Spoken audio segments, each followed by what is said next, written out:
Every Zack Snyder film has a handful of sequences that even his fiercest critics can't help but admire, and in the case of Rebel Moon, Staz Nair may have received the most rousing one of all. Nair, whose previous big break came in the form of a Dothraki warrior on the later seasons of Game of Thrones, now inhabits the role of Turok, a former prince who's lost his way for reasons that will become apparent in Rebel Moon, Part 2. The Scargiver and the extended R-rated director's cuts of both films. The audience first meets an enslaved Turok at Hickman's, Ray Porter, ranch on New Wody, as Cora, Sophia Boudella, and Gunnar, Mikhail Husman, hope to recruit him for their newfound rebellion against Admiral Nobles, Edscray. Hostile takeover of their Velt farming village. To earn his freedom and erase his debt to Hickman, the latter asks Turok to break in a wild Bennu. But little does Hickman know that Turok already has a long history with the mythical bird-like creature on his home planet. What results is the breathtaking Flight of the Bennu sequence that not only earns Turok his freedom, but also a chance at redemption alongside Cora and her rebels. When I did the audition with Zack, I said, "Zack, I feel like Turok is talking to himself as much as he's talking to the bird," Nair tells The Hollywood Reporter. "So I think the bird represents a life long gone. It's another tether to his homeworld, and when he gets the opportunity to free the bird, he gets an opportunity to free himself, literally and metaphorically. So the symbiosis between himself and the bird is not just because they're from the same planet, it's because they're in the same position."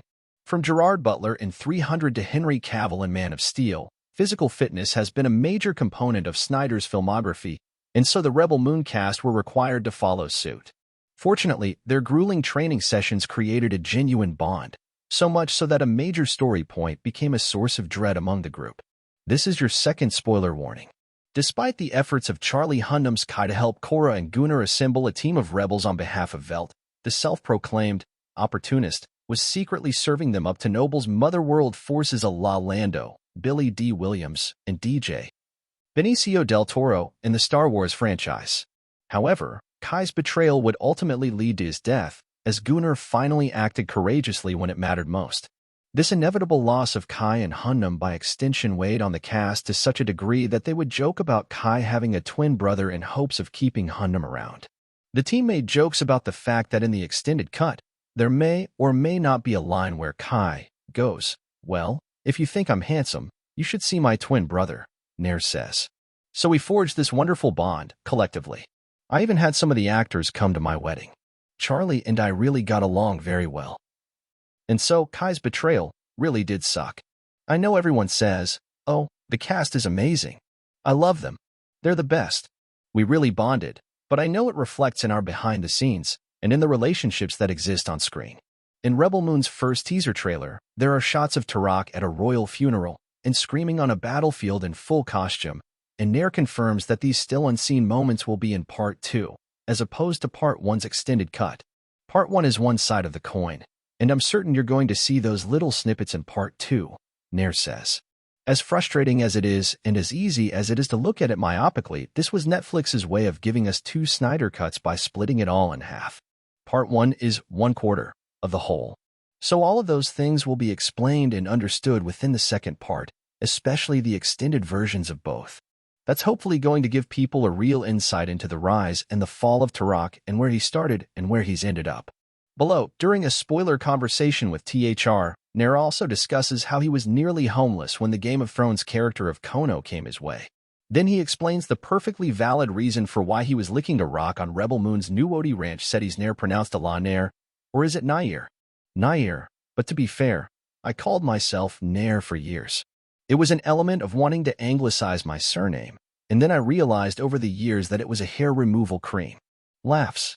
I should also love and accept and understand my original culture, being Russian Indian, and pronounce it the way you'd say it in Indian, which is Nair. Well, as much as I enjoyed Rebel Moon, I'm champing at the bit for the director's cuts. Likewise, it's going to be an even deeper dive into not just the characters and the worlds themselves, but also the mind of Zack. This is something that he's been creating for over 3 decades, so it's very personal. Normally, actors start off with a small role in a procedural TV drama or horror movie, but your first TV series was Game of Thrones and your first Hollywood movie is a Zack Snyder sci-fi epic. It doesn't get much bigger than that. Yeah, there's some truth to that. I did a role on the FX series, Tyrant, that got scrapped. but I've been working towards this for 7 years. I started off working as a child actor back in the day. I was actually in a West End production of An Inspector Calls, so I was naturally inclined towards the creative arts. I play the piano, I compose, and so this relationship with creativity has been in my life professionally and personally for many years. But my first big break, I lucked out. I was actually living on my friend's floor when I booked Game of Thrones. So that was a bizarre turn of events, and it was very surreal to go from sleeping on the floor to a job and a project as magnanimous as Game of Thrones. How lengthy was your Rebel Moon casting process? It was actually nowhere near as lengthy as I had anticipated. COVID gave a different medium to the audition process, which meant that I didn't even get to meet Zach in person. We did a wonderful Zoom call, and what I love about Zach is that he has such a clear idea of what he wants. The lore of this world spans hundreds of years in his mind.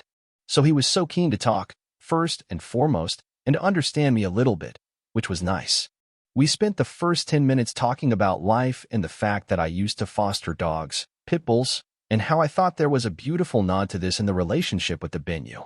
So we just saw eye to eye with this character, and the producers said that as well. This was very humbling, and my imposter syndrome still doesn't know what to do with it. But they were like, we saw your tape, and we had no pushback. We were like, this is the guy. So I was just very lucky for whatever reason. The producers and Zach envisioned Turok with the same kind of essence that I managed to provide in the audition.